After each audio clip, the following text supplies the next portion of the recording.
सुवर्णरेखार विपद नहीं स्थिति नियंत्रण रही एने सूचना देते जलसंपद मुख्य जंत्री चंद्रशेखर पाढ़ी 24 घंटे मयूरभंज और नयागढ़ में सर्वाधिक वर्षा होती उपरमुंडे वर्षा हेले बन्या आशंका बढ़ीपे तेज स्थिति नियंत्रण रही ईआईसी कहते गाँव धीरे धीरे कमुची बन्या पानी किंतु एबे भी किछि गाँ दांडे लहड़ी भांगुची पानी सुवर्णरेखा नदीर प्रथम बन्या जल भोगराई ब्लॉकर 15 अधिक पंचायत को प्रभावित करिछि कुशुळा गाँव में एबे भी 15 अधिक घर संपूर्ण बन्या पानी रे बुड़ी रहितबा बेले लोक उच्च स्थान में रहिछन्ति आउ किछि गाँ दांड बुड़ी रहितबा बेले सेमाने विपद संकुल अवस्था 4 फुट पानी रे पहरी पहरी जाउछन्ति विपद संकुल अवस्था लोक जाउथबा बेले प्रशासन पक्षरु कोनोसी डंगार व्यवस्था करा जाय नाही सेबडे जलेश्वर रे 20 अधिक गाँ प्रभावित होईछि एबे भी ए सब गाँ बाह्य जगतरु विच्छिन्न होई रहिछि हेक्टर हेक्टर चाष जमी पानी लहड़ी भांगुछि जुआड़े अनेबे पानी और पानी सुवर्णरेखा बन्यारे उत्तर बालेश्वर जलेश्वर बालियापाड़ भोगराई ब्लॉकर 30 रु ऊर्ध्व पंचायत में लक्षाधिक लोक प्रभावित होइछन्ति।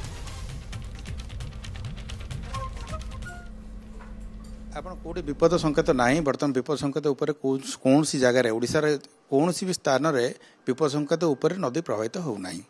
जोटा सुवर्णरेखा रे गोटे फ्लड आइसला किंतु वर्तमान 8.68 अछि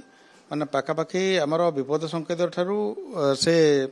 80 सेंटीमीटर 0.8 मीटर तले प्रवाहित होची तेणुकरी यहाँ हूँ रिसीडिंग स्टेज माने पानीटा तलू खसुची पानी जेहेतु तलू खसुची धीरे धीरे तार मत से ट्रांसलेट हम आम फ्लड प्लेन रे जोड़ा भोगरे एरिया बालियापाड़ तलिया जगह से धीरे धीरे पानी निष्कासन हम जेहेतु एपटू पानी जीव नहीं नहीं एवं कौन स्थान आमर विपद संकेत कौन स्थान नदी प्रवाहित हो नहीं।